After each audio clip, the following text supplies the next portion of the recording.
Would not intentionally spray my children or family with toxic aerosols, but as you must know, 80% or better do not have any family or children. Indigo pilots are chosen from the top ranks within the Air Force, Navy, and Coast Guard. Most of the pilots are, quote, hardened to humanity.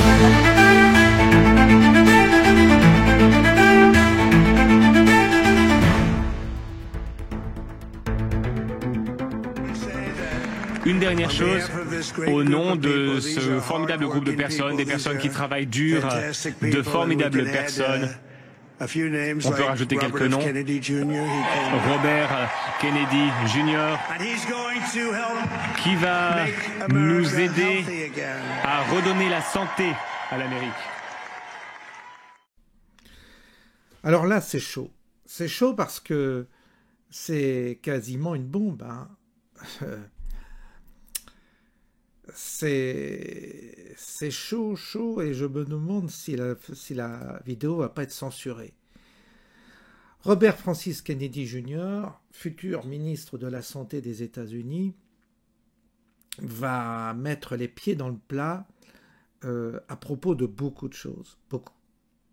Beaucoup de choses qui ont été effectivement relayées par ceux qu'on appelait les complotistes. Et aujourd'hui, ça sort. Alors, il va y avoir plusieurs sujets qui vont sortir. On parle de la vaccination, mais pas que. Il y aura d'autres sujets qui seront évoqués. Il y aura aussi la CIA, MKUltra, toutes ces manipulations et toutes ces officines qui ont œuvré dans l'ombre aux États-Unis, dirigées certainement par l'État profond pour manipuler les opinions, contrôler les opinions et agir dans les pays aussi afin de renverser des régimes, etc. Tout est en œuvre pour, si vous voulez, imposer la suprématie de l'État profond des États-Unis. On voit bien que là, tout est en train d'être révélé et c'est très intéressant et c'est même dangereux parce que beaucoup de gens vont être impliqués dans ces affaires-là. Beaucoup de gens qui ont collaboré avec l'État profond vont devoir payer le prix de leur crime, puisque, évidemment, le fait d'avoir utilisé le vaccin tel qu'on l'a fait est un crime contre l'humanité. C'est ce que dit le docteur Perron. D'ailleurs, nous allons l'écouter. J'étais franchement ravi, parce que j'attendais ça depuis longtemps. C'est vrai qu'on ne savait pas trop si Kennedy allait se rallier à Trump. Et franchement, ça a été pour moi quelque chose de fantastique. Parce que Kennedy, il a quand même perdu. C'était son oncle et puis son papa, assassiné par ces gens de l'État profond. Et je sais qu'il a vraiment une envie sincère d'œuvrer pour la santé publique dans le monde et dans le bien de la médecine. Et moi, j'admire cet homme qui a quand même beaucoup souffert dans sa vie privée. Et pour moi, c'est une joie immense. Et quand je vois tout ce qu'il avait déclaré avant, ce qu'il a discuté avec Trump, qui est maintenant qui a été déclaré publiquement, je me dis que franchement, ce gars-là, il est sincère. Et moi, j'ai vraiment envie d'œuvrer avec lui pour que vraiment on retrouve une vraie médecine au service de l'humanité et pas une médecine corrompue au service de Big Pharma. Et ce livre j'encourage tout le monde à lire ce livre, la version française pour ceux qui lisent pas l'anglais, mais il y a une version française qui a été publiée, que j'ai préfacée. Ce livre, il est long à lire, mais il est fantastique parce que tout ce qu'il dit est prouvé. Il y a un nombre innombrable de pages de références. Et c'est ça. Et il a jamais été. Ce livre a été un best-seller aux États-Unis. Il n'a jamais été attaqué une seule fois en diffamation parce que tout ce qu'il dit est prouvé. Tout ce qu'il dit est sourcé. Et c'est ça qui m'a totalement impressionné. Il n'a jamais eu une seule attaque en diffamation depuis qu'il a publié son livre aux États-Unis. Donc, chapeau Bobby, si je peux me permettre cette familiarité. Mais c'est un gars que j'admire énormément. Toutes les personnes qui sont dans la résistance en France sont aux anges. Ils espéraient ça depuis longtemps. Ça se concrétise. On voit qu'il va y avoir des actions en faveur de la santé. Parce que normalement, un ministère de la Santé, ça doit être pour la santé des citoyens. Ça ne doit pas être pour remplir les poches de Big Pharma. Et ça, Robert Kennedy Jr. l'a bien dit dans son livre. Et on l'a vu en France, on l'a vu dans plein de pays. Et ça, pour moi, c'est génial parce que je pense que toutes ces personnes qui étaient aux ordres de l'État profond pour nous asservir, pour détruire la santé, ils commencent à, franchement, à avoir la trouille. Et moi, ça me fait rigoler parce qu'ils nous ont menacés, insultés pendant des années, et maintenant, ils réalisent qu'ils avaient totalement tort sur toute la ligne et que nous allons gagner. C'est ça qui me fait plaisir. Maintenant, je suis horrifié de voir que ce fameux vaccin Covid n'a jamais été un vaccin, c'était une thérapie génique qui a été mise sur le marché. En plus, quand on voit que ça a été étudié, breveté déjà avant la pandémie, avant même qu'il y ait le virus, c'est quand même impressionnant qu'ils avaient commandé des millions de fioles en verre aux fabricants allemands, c'est l'équivalent de Saint-Gobain en Allemagne, je ne sais plus le nom. Ouais. Ils avaient tout programmé depuis longtemps. On n'a pas le droit de mettre sur le marché un vaccin avant 10 ans d'études. Et là, il y a eu quelques mois d'études comme ça où ils ont raconté n'importe quoi. Un vaccin, c'est 10 ans de développement. Mais oui. C'est 10 ans de plus. Mm-hmm. Alors, quand on voit qu'on a inoculé des milliards de femmes enceintes dans le monde avec un produit expérimental, pour moi, j'ai pas d'état d'âme, c'est un crime contre l'humanité. Le fait d'avoir obligé des soignants à se faire inoculer cette saloperie qui n'était même pas testée, c'est contre la Convention d'Oviedo, d'Helsinki, le Code de Nuremberg. C'est un crime contre l'humanité. Et j'assume ce que je dis. Je sais que tous les gens qui ont promu ça, que ce soit des politiques, des journalistes, etc., un jour rendront des comptes devant la justice. Faut quand même voir. Oui, un jour, espérons qu'ils vont rendre des comptes devant la justice, tous ces gens qui ont été les pourvoyeurs de la mort, parce que beaucoup de gens sont décédés, sont malades à cause de cette politique absolument abominable qui a été menée mondialement et qui nous a été dont certains réseaux sont coupables d'avoir opéré cette opération aux États-Unis, évidemment, mais pas que. Et là, on va écouter alors ce que dit Kennedy, là, vous allez voir, il faut s'accrocher, hein, c'est le futur ministre de la Santé des États-Unis. Je ne sais pas s'il va rester vivant, parce que franchement, quand on écoute ça, c'est inouï, quoi. Ça va même plus loin que ce que les complotistes pouvaient dire, alors vous voyez, et c'est sourcé, et ils ne parlent pas en l'air. Et j'espère que YouTube ne va pas me censurer, parce que franchement, là, YouTube va être condamné aussi, hein, c'est sûr. S'il se fait complice de ces marchands de mort, il sera condamné aussi. Et ceux qui censurent seront condamnés. Parce que c'est la vérité qui est en train de se jouer là. Une vérité, et derrière, nous avons des criminels. C'est ça qui est grave. Nous avons des criminels derrière ça. Et tous ceux qui ont relayé dans une ignorance parfaite la doxa, laquelle devait bien entendu être modérée par notre propre bon sens, parce qu'il suffit de réfléchir par soi-même pour remettre en doute ces affirmations dont on nous a asséné. Ces gens-là aussi sont coupables d'une certaine manière, coupables d'avoir négligé des alerteurs, je dirais, qui étaient là pour nous avertir qu'il y avait un danger. Et ceux qui ont voulu se soumettre à la doxa sont complices de la doxa. C'est mon point de vue en tout cas. Donc, si Tony Fauci ou quiconque avait admis que l'hydroxychloroquine ou l'ivermectine était efficace contre le Covid, il aurait été illégal pour eux d'accorder l'autorisation d'utilisation d'urgence pour les vaccins. Et ils n'auraient jamais pu les approuver, ce qui aurait entraîné l'effondrement d'une entreprise de 200 milliards de dollars. C'est fascinant. Je veux dire que je couvre cette affaire de très près depuis 2 ans. C'est la première fois que j'entends cela, je veux dire, dans votre livre. Il n'aurait donc pas obtenu d'autorisation d'utilisation d'urgence pour le vaccin si la communauté médicale avait dit que l'ivermectine fonctionne, que c'est un traitement efficace pour le Covid. Toute la communauté médicale, en grande partie, disait cela. Je veux dire, 17 000 médecins ont signé une pétition. Et vous savez, il y a tellement de publications évaluées par des pairs qui disent constamment cela. Mais il a récemment mené une croisade pour noyer ces rapports, en disant que c'est un médicament pour chevaux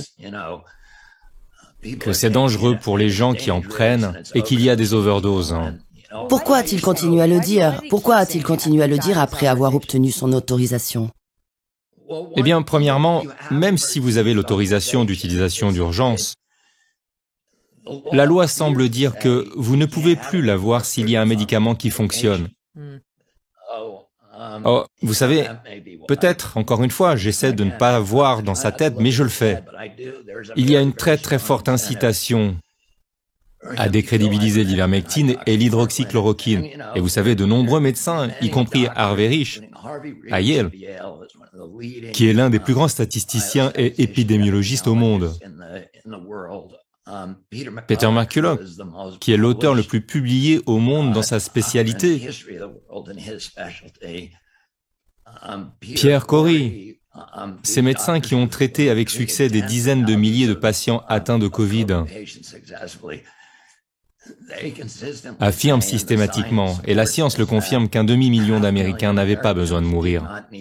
Et le dernier de ces événements a eu lieu en octobre 2020 ou 2019, animé par Bill Gage, Fauci et April Hayes.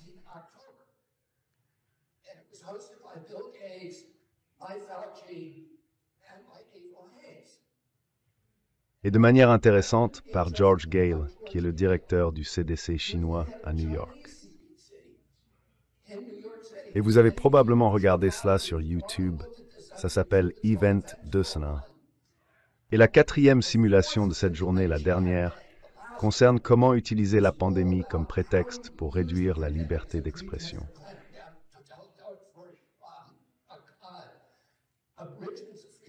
Et en particulier, comment empêcher les gens d'évoquer une fuite de laboratoire comme source de ce virus. Maintenant, en octobre 2019, personne parmi nous n'avait jamais entendu parler de Covid à ce moment-là. Nous savons maintenant que le Covid circulait presque certainement à la mi-septembre. Le 12 septembre, le gouvernement chinois a mis fin à la visite du laboratoire de Wuhan et a amené un général, expert en biologie rapide de l'armée populaire, pour diriger le laboratoire et supprimer toutes les études de données de leur site public, ainsi que toutes les séquences génomiques des virus. Le gouvernement chinois savait clairement que le virus circulait en septembre. Donc, un mois plus tard, vous avez cela, la même semaine, Bill Gates, qui supervisait cette simulation, a réalisé 1,1 million d'actions de BioNTech. Vaccin, qui est ensuite devenu le vaccin Pfizer. Il a ensuite vendu cela, presque toutes ses actions, 87%, 2 ans plus tard, avec un profit de 242 millions de dollars. Et une semaine après cela, il a annoncé publiquement que le vaccin ne fonctionnait pas. Et en gros, il a un peu manipulé et vendu le patineur parce qu'il était celui qui était à la télévision avec son acolyte, Toei. Peter Lopez, qui a obtenu 52 millions de dollars pour Gates, pour son institution. Gates a fondé son institution. Donc, vous aviez la période où il a augmenté la valeur des actions pendant 2 ans, puis les a vendues une semaine avant qu'ils n'apparaissent à la télévision, et ne disent « Oh, ça n'a absolument pas fonctionné ». C'est assez effrayant parce que tout cela montre qu'il y a, tout cela démontre, qu'il y a vraiment une mafia dont Bill Gates fait partie, qui ont œuvré pour détruire des vies, pour tirer des profits, et c'est en train d'être révélé, et c'est absolument monstrueux. Ce qui est intéressant là, c'est de parler de... Là, c'est une autre conférence, alors je vais essayer de vous lire un peu les sous-titres, parce qu'elle n'est pas traduite, cette séquence. Alors on y va. Il en... Ouais... made himself the head of the Warren Commission 3 years later, and when my uncle died, he told a reporter, I'm glad the little shit is dead. He thought he was a god. And so J'en sais donc beaucoup sur la CIA, j'ai obtenu leur manuel. J'ai payé plus de $1000 pour obtenir leur manuel de formation MK Ultra. MK est l'abréviation de Mind Control, contrôle de l'esprit. Tout est devenu de Fort Detrick, plus de 150 universités à travers le pays où il finançait ses études. Et si vous regardez ce qu'ils font dans cette simulation, ils utilisent toutes ces techniques qu'ils ont développées dans les laboratoires universitaires. Comment contrôler le comportement individuel, mais aussi le comportement de masse? Comment induire une psychose de masse? Comment créer des candidats mandchous, etc. Toutes ces universités étudiaient ces questions et comment imposer un contrôle étranger centralisé à des populations indigènes. En entrant dans un pays, en utilisant la propagande et la peur, en semant le chaos, en détruisant les relations et la confiance dans les institutions, en éloignant les gens les uns des autres et en créant le chaos, ainsi ils inviteront une autorité qui leur apportera la paix et la sécurité. Et toutes ces techniques de contrôle mental sont conçues pour accélérer ce processus. Et vous savez, ils étudient le syndrome de Stockholm, par exemple. Et comment, si vous enfermez des gens, ils deviennent reconnaissants envers leurs geôliers et se mettent en colère contre ceux qui les critiquent. Ils croient que la seule façon d'échapper à leur enfermement est une obéissance et une conformité totale à leurs geôliers. Voilà, qui ont dit... Alors là, c'est intéressant aussi de voir cet aspect de la manipulation des gens, des opinions, des populations. On voit que tous les ressorts sont utilisés aujourd'hui pour contraindre les gens à suivre un parcours qui leur a été téléguidé par la manipulation. Et dans ce magma de forces qui sont employées pour nous contraindre à certaines choses, il faut se défendre personnellement. Et la vraie résistance, c'est une résistance individuelle pour ne pas se laisser justement contraindre ni manipuler par tout ce qui nous entoure. Il faut savoir qu'avec l'IA, ça va être encore plus compliqué, bien entendu, parce que l'IA va posséder toutes les ressources concernant toutes ces études qui ont été faites pour manipuler les opinions, et l'IA pourra elle-même nous manipuler, nous contrôler, si elle finit par dominer le monde et dominer l'humanité. Donc on voit que là, on marche sur des œufs à propos de toutes ces questions, et on voit bien que la psychologie humaine est une forme de tableau sur lesquels vous avez des boutons, sur lesquels vous appuyez, et qui donnent des résultats déjà préétablis. C'est-à-dire que l'homme est facilement manipulable. Et il faut pour ça, justement, s'engager dans une voie de libération personnelle par rapport à ces contraintes que nous avons. Et ce côté, justement, délicat concernant l'humanité, concernant notre nature humaine, qui est d'être obligé de subir des influences qui sont téléguidées par des processus qui ont été étudiés, qui sont maîtrisés, et c'est très difficile justement d'échapper à cela. Il faudrait presque se désintoxiquer, il faudrait apprendre à ne plus être victime de nos émotions, de notre affect, tout en devenant pas un robot insensible. Mais c'est vrai que tout ce qui concerne nos émotions, l'affect, et puis bien d'autres parties de nous-mêmes sont facilement manipulables par certains ressorts que, justement, peuvent employer ceux qui veulent nous soumettre et nous rendre dépendants de leur politique et de leur vision. Voilà un peu comment on peut parler de ces choses. C'est compliqué, il faudrait s'étendre, mais je pense que là, vous avez déjà des matières à réfléchir par rapport à tout ce que vous avez vu et entendu. Bonne soirée à tous et à bientôt.